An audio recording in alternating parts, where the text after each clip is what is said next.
యౌవనం జీవనం చిత్తం ఛాయా లక్ష్మీశ్చ స్వామితా చంచలాని షడేతాని జ్ఞాత్వా ధర్మరతో భవేత్.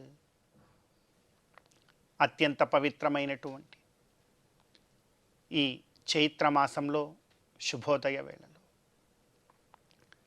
దేవదేవుడైనటువంటి శ్రీమన్నారాయణుణ్ణి, కలియుగ ప్రత్యక్ష దైవమైనటువంటి శ్రీ వెంకటేశ్వర స్వామి వారిని పరిపరి విధాలుగా శరణాగతి చేస్తూ ఉత్తమమైన ఈ చైత్రమాస శుభోదయ సమయాన్ని మనం చరితార్థం చేసుకుంటూ ఉన్నాం. ఈ చైత్రమాసంలో మనందరి యొక్క ప్రధానమైనటువంటి కర్తవ్యం గోవిందుడి యొక్క ఆరాధన. గోవిందుణ్ణి, శ్రీమన్నారాయణుణ్ణి ఎంతగా భక్తి ప్రపత్తులతో మనం ఆరాధన చేస్తామో అంత గొప్పదైనటువంటి మహాభాగ్య రూపమైనటువంటి ఫలాన్ని మనందరం కూడా పొందగలుగుతాం. భగవత్ కైంకర్యం అనేటువంటిది మనందరికీ ప్రధానమైనటువంటి ఆనందదాయకమైనటువంటి ఇహలౌకిక పారలౌకిక శ్రేయస్సును కలిగించేటువంటి భుక్తి ముక్తి ఫలప్రదమైనటువంటి కార్యం. అందుకే విఖనోమునీంద్రుల వారు చెప్పినట్టుగా నిత్యం గృహే దేవాయతనేవ భక్త్యా భగవంతం నారాయణమర్చయేతనేటువంటి భగవత్ కైంకర్యాన్ని తప్పక మనం ఆచరించే ప్రయత్నం చేయాలి. అదేవిధంగా భగవత్ కైంకర్యంతో పాటుగా ఎప్పుడు ఏది శాశ్వతము ఏది అశాశ్వతమో అనేటువంటి వివేకాన్ని, ధర్మ సత్యాసత్య వివేక జ్ఞానాన్ని పొంది ఉండాలి. అందుకే పెద్దలు మనకు తెలియజేస్తున్నారు, యౌవనం జీవనం చిత్తం. యౌవనం అశాశ్వతం, జీవనం పోనీ జీవితం శాశ్వతమా? జీవితమే శాశ్వతం కాదు, ఇక యవ్వనమేమి శాశ్వతం? యవ్వనం జీవనం చిత్తం, చిత్తం కూడా శాశ్వతం కాదయ్యా. ఈరోజు ఒకటి కావాలంటుంది, రేపది వద్దంటుంది, ఎల్లుండి ఇంకోటి కావాలనుకుంటుంది, ఆమరనాడు దాన్ని వద్దంటుంది. ఈ చిత్తం అత్యంత ప్రమాదకారి. అది చెప్పినట్టు వింటూ పోతే ఏనికి కాకుండా పోతాం జీవితంలో. యౌవనం జీవనం చిత్తం ఛాయా లక్ష్మీశ్చ స్వామిత. చివరికి నీ నీడ కూడా నీకు శాశ్వతం కాదు. ఆ విషయం తెలుసా? మనం అనుకుంటాం నీడలా వెంట ఉంటాను. ఏమిటి నీడే వెంట ఉండదు? ఇంకా నీడలా వెంట ఉండేది ఏమిటి? ఛాయా లక్ష్మీశ్చ, లక్ష్మి అంటే డబ్బు. డబ్బు కోసం ఎంతో వెంపర్లాడతాం, చివరికి అది కూడా నీకు శాశ్వతం కాదు. ఛాయా లక్ష్మీశ్చ స్వామిత. నాకెవరో ఒక ఆయన ఉన్నాడండి, నాకు ఆయన ఎప్పుడు నన్ను బాగా చూసుకుంటూ ఉంటాడు, ఆయన ఉండగా నాకేంటండి? ఆయనకే శాశ్వతత్వం లేదు, ఇక నీకు ఆ రక్షణకేమి శాశ్వతం ఉంది? కనుక ఇవేవీ నిన్ను రక్షించవు. నేను యవ్వనవంతున్నై ఉన్నాను, నాకు అదే రక్షణ అనుకుంటావా? నీ యవ్వనం కరిగిపోతుంది. నేను బతుకుంటే చాలు, నన్ను నేను బాగా చూసుకోగలనండి, నాకు అదే రక్షణ అంటావా? అసలు నీ బ్రతుక్కే శాశ్వతత్వం లేదు. పోనీ డబ్బు ఉందండి నా దగ్గర అంటావా? డబ్బు చంచలమైనటువంటిది, అది నీకు రక్షణను ఇవ్వదు. పోనీ నాకు ఫలాని వారు తెలుసు, వాళ్ళు తెలుసు, వీళ్ళు తెలుసు అంటావా? వారికే శాశ్వతత్వం లేదు, ఇంకా నీ రక్షణకేంటి శాశ్వతత్వం? ఇక నీకంటూ శాశ్వతమైనటువంటిది, నువ్వు ఎప్పుడు ఎలాంటి పరిస్థితుల్లో ఉన్నా, ఏ లోకంలో ఉన్నా, ఏ రూపంలో ఉన్నా, నీకంటూ రక్షణను ఇవ్వగలిగినటువంటిది ఈ లోకంలో ఏదైనా ఉందా? యవ్వనం కాదు, జీవనం కాదు, ధనం కాదు, పేరు కాదు, పదవి కాదు. మరి ఏది ఇవ్వగలుగుతుంది అంటే, అలా ఇవ్వగలిగినటువంటిది ఒకే ఒక్కటి ఉన్నదట లోకంలో. ఆ ఒక్కటి ఏమై ఉంటుంది? ఆ ఒక్కటి ఏమిటది? మనం ఏం తెలుసుకోవాలి అంటే శాస్త్రం చెప్తుంది. యౌవనం జీవనం చిత్తం ఛాయా లక్ష్మీశ్చ స్వామిత చెంచలాని షడే తాని. ఈ 6 చంచలమైనటువంటివి. చాలామంది ఈ 6టిని నమ్ముకుంటారు. ఈ 6 అస్సలని నమ్మకూడనటువంటివి. ఈ 6 కూడా వాటిని నమ్మవద్దు నాయన. మరి దేన్ని నమ్ముకోమంటావు? 7వది ఒకటి ఉంది, దాన్ని నమ్ము. ఏమిటా 7వది అంటే చెంచలాని షడేతాని జ్ఞాత్వా ధర్మరతో భవేత్. ధర్మాన్ని నువ్వు నమ్ముకో. నీ ధర్మమేమిటో ఎప్పటికప్పుడు తెలుసుకొని నీ ధర్మంలో నీవు ఉన్నావంటే నీ ధర్మము నిన్ను రక్షించినట్టు ఈ లోకంలో ఏది రక్షించదయ్యా. ఎప్పటికైనా మనకు మన కుటుంబానికి రక్షణ అంటూ ఏదైనా ఉన్నది అంటే అది మన పేరు కాదు, సంపాదించిన డబ్బు కాదు, మన పరిచయస్తులు కాదు, నీ యవ్వనం కాదు, నీ శరీరం కాదు, నీకున్న గొప్ప గొప్ప వారైనటువంటి అండదండలు కాదు, ఇవేవి కాదు. నిన్ను రక్షించగలిగినటువంటిది ఈ లోకంలో ఏదైనా ఉన్నది అంటే నీవాచరించినటువంటి ధర్మము. ఈ రోజున ఇప్పటి వరకు మనము రక్షింపబడుతున్నాం ఈ లోకంలో అంటే అదృష్టం కొద్దీ మన తాత ముత్తాతలు తల్లిదండ్రులు ఆచరించినటువంటి ధర్మము ఈ రోజుకి ఇంకా మనల్ని రక్షిస్తోంది. ఇకపై మనల్ని మనం రక్షించుకోవాలంటే నీవు ధర్మ మార్గంలో ఉండాలి. నీ తర్వాత నీ బిడ్డలు రక్షణలో ఉండాలి అనంటే నీవు ధర్మాన్ని ఆచరించాలి. కాబట్టి ధర్మము కన్నా మించినటువంటి రక్షణ ఈ లోకంలో ఏదీ లేదు. అందుకే అంటారు ధర్మో రక్షతి రక్షిత. ఎక్కడ చూసినా మన తిరుమల దివ్య క్షేత్రంలో తలపైకెత్తి ఒకసారి అటు చూస్తే 10 సార్లు కనపడుతుంది. ఎక్కడ చూసినా ఈ మాట ఉంటుంది, ధర్మో రక్షతి రక్షిత అంటారు. కనుక మనమందరం కూడా అందులో ఉండేటువంటి సారాన్ని గ్రహించి ధర్మ మార్గంలో గనక ఉండగలిగితే మన ద్వారా ఆచరింపబడినటువంటి ధర్మము ఎల్లప్పుడూ మనల్ని రక్షిస్తూనే ఉంటుందనేటువంటి జ్ఞప్తిని మనమందరం కూడా గుర్తుంచుకొని గోవిందుడి యొక్క అనుగ్రహంతో ముందుకు సాగుతూ ఈనాటి తిథివార నక్షత్రాలలో ఉండేటువంటి తత్వాన్ని కాస్త మన జీవితానికి అన్వయించుకునే ప్రయత్నం చేద్దాం. ఈ రోజున ఏప్రిల్ 13వ తేదీ చైత్రమాస కృష్ణపక్ష ఏకాదశి తిథి. ఈ రోజున ఏకాదశి తిథి రోజున ఏకాదశేంద్రియములను మన యొక్క అధీనంలో ఉంచుకొని ఉపవాస దీక్షలో ఉండగలిగితే చక్కనైనటువంటి ఫలాన్ని మనమందరం కూడా పొందగలుగుతాం. అదేవిధంగా ఈ రోజున నక్షత్రం ధనిష్ట నక్షత్రం. దీనికి అధిదేవతలు అష్టవసువులు. వారి యొక్క స్మరణము ఆరాధనము వంశాభివృద్ధిని కలిగిస్తుంది. అదేవిధంగా ఈ రోజున వారం సోమవారం. పరమశివుడి యొక్క ఆరాధనం జ్ఞానప్రదమవుతుంది మనందరికీ కూడా.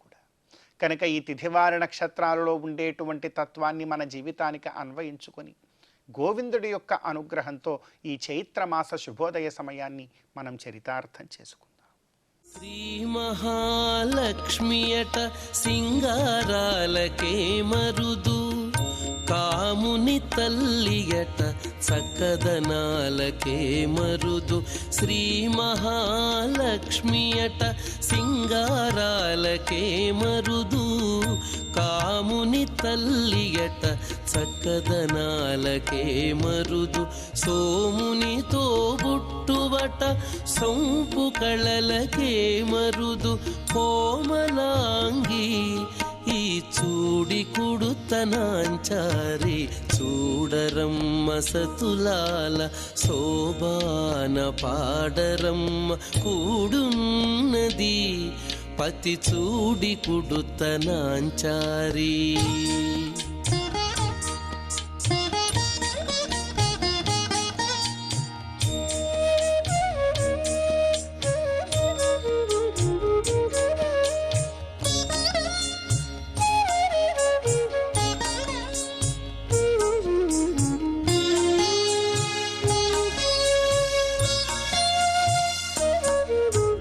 కలశాబ్ది కూతురట గంభీరాలకే మరుదు, కలపలోకమాతయట దయమరియే మరుదు. కలశాబ్ది కూతురట గంభీరాలకే మరుదు, తలపలోకమాతయట దయమరియే మరుదు. జలజ నివాసినియట చల్లదనమే మరుదు. జలజ నివాసినియట చల్లదనమే మరుదు. కొలది మీరా చూడి కుడుతనాంచారి జలజ నివాసినియట చల్లదనమే మరుదు కొలది మీరా ఈ చూడి కుడుతనాంచారి చూడరమ్మ సతులాల శోభాన పాడరమ్మ కూడున్నది పతి చూడి కుడుతనాంచారి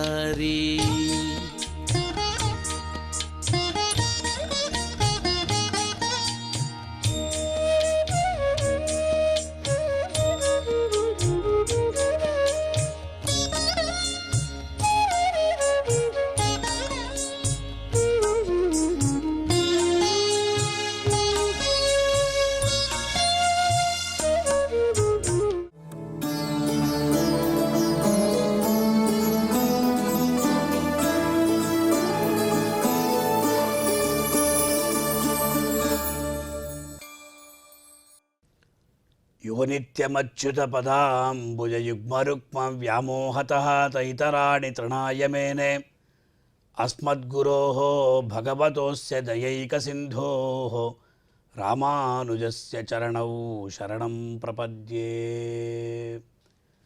ప్రియ భాగవతోత్తములారా, ఈ శుభోదయం వేళ శ్రీవారి వైభవం అనే కార్యక్రమంలో మనం ఈనాడు అఖిలాండకోటి బ్రహ్మాండ నాయకుని సన్నిధిలో ఎన్నో కైంకర్యాలు నిర్వర్తించినటువంటి మహనీయులు, అలాగే తిరుమల క్షేత్ర ఆచార సంప్రదాయాలను, ఆలయ వ్యవహారాలంతటినీ కూడా తీర్చిదిద్దినటువంటి వారు, అలాగే సువ్యవస్థితం చేసినటువంటి మహనీయులు భగవద్ రామానుజాచార్యులు అనబడేటువంటి శ్రీభాష్యకారులు.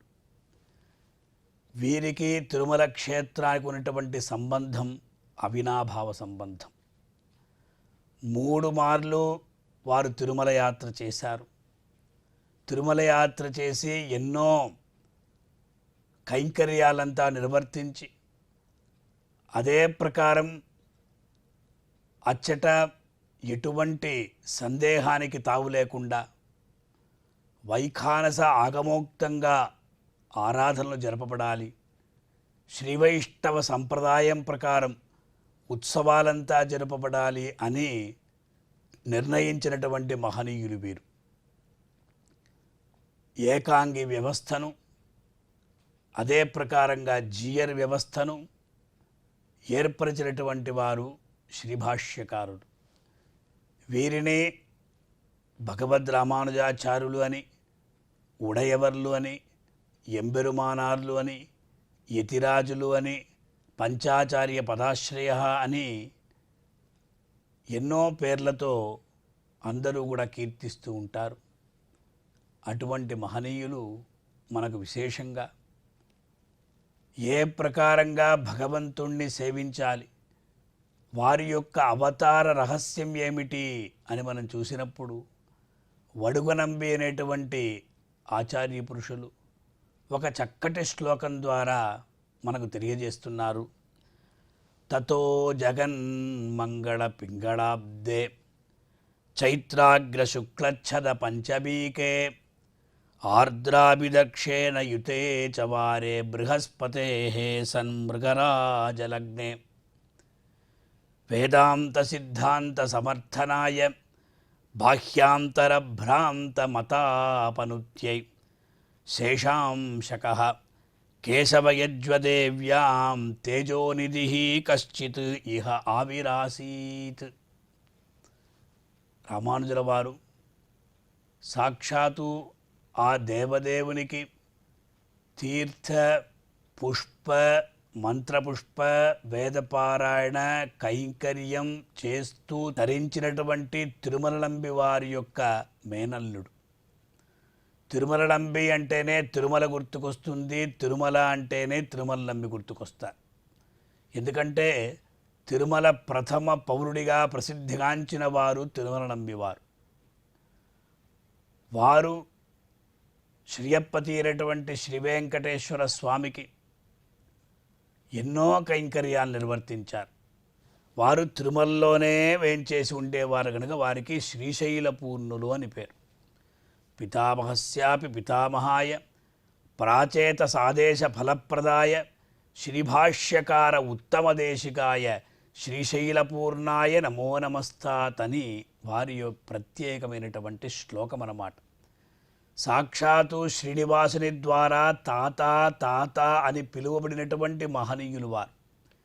ఈనాటికి కూడా ఆకాశగంగ నుండి భగవత్ కైంకర్యానికి 3 పూటల అంటే ఉదయకాల ఆరాధనకు, మాధ్యాహ్నిక ఆరాధనకు, సాయంకాల ఆరాధనకు కూడా వారి వంశీయులు ఆ 3 బిందెలతో తీర్థాన్ని తీసుకొని వస్తారు కదా.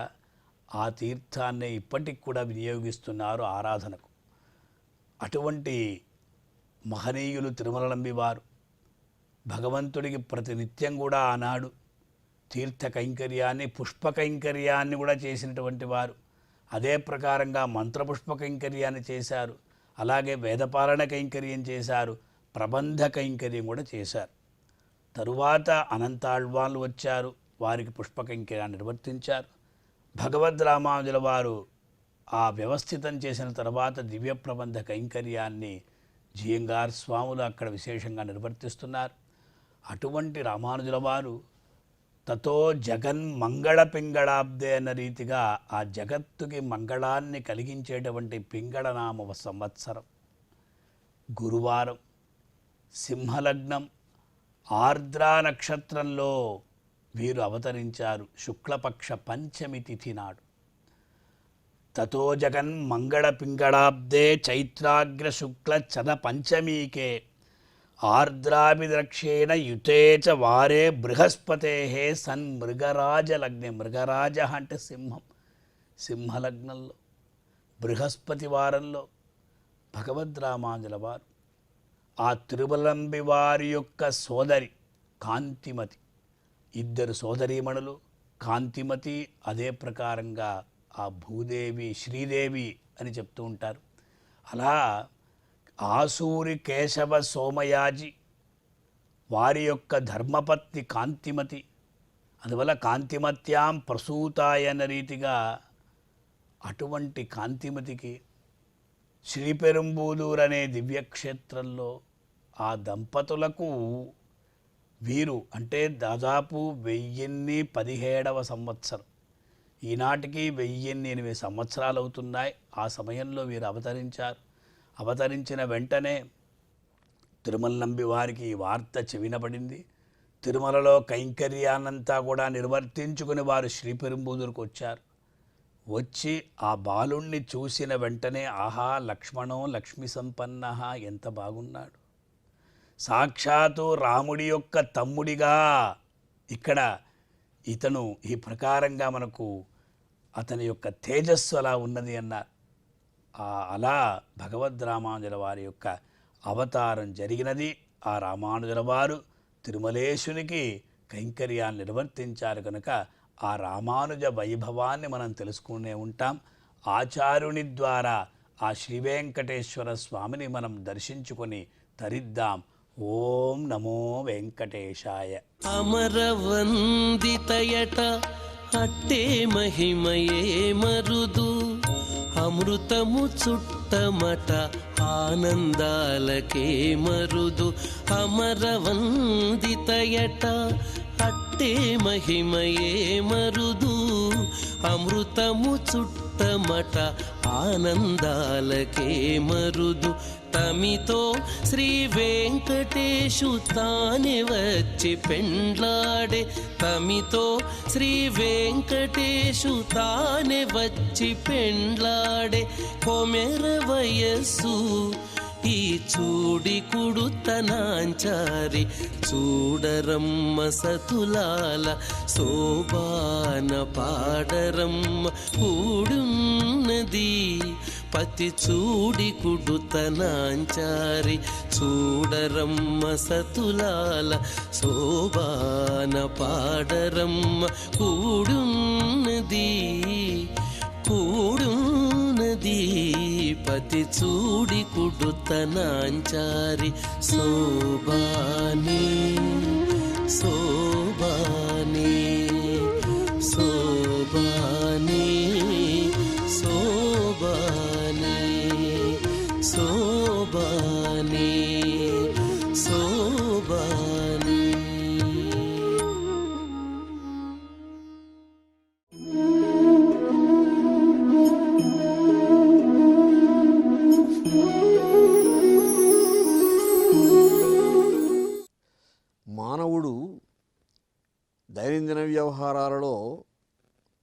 ఎన్నో కార్యక్రమాలలో నిమగ్నమై ఉండే అవకాశం ఉంది.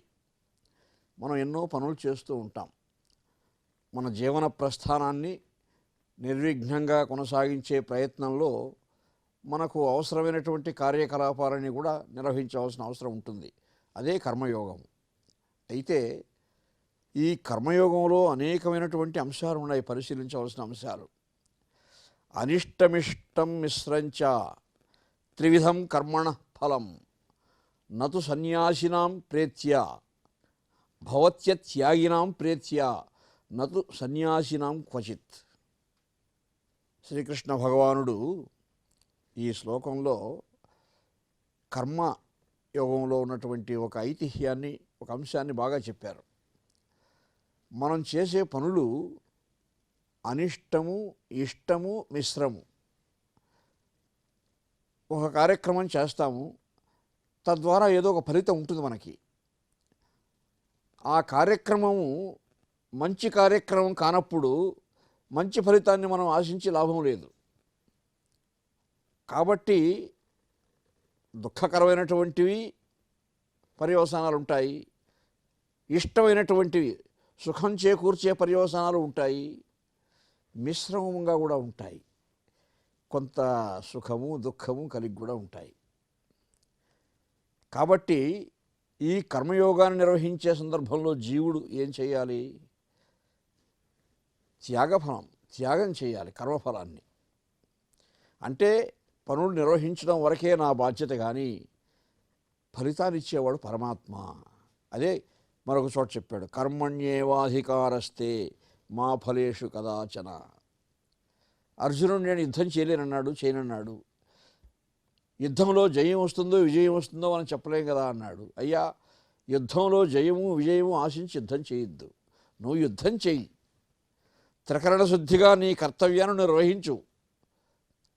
త్రికరణ శుద్ధిగా చేస్తే కర్తవ్యము తప్పకుండా ఫలితం కూడా త్రికరణ శుద్ధిగానే ఉంటుంది.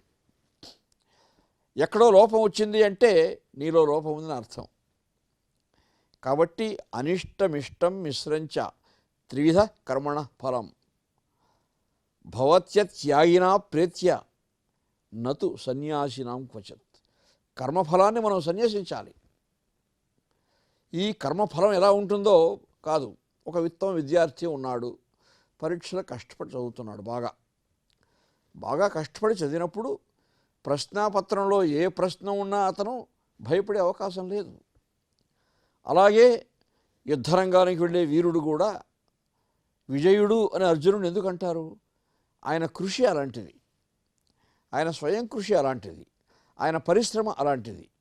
కాబట్టి మనం నిర్వహించే కర్మయోగంలో కూడా ఈ సత్కర్మిష్ఠిగా ఉన్నప్పుడు త్రికరణ శుద్ధిగా మన బాధ్యత, మన కర్తవ్యము, మన యొక్క నిష్ఠ ఇవన్నీ కూడా మేళవించి మనం సత్కార్యాలు చేస్తూ ఉంటే సత్ఫలితమే కలుగుతుంది.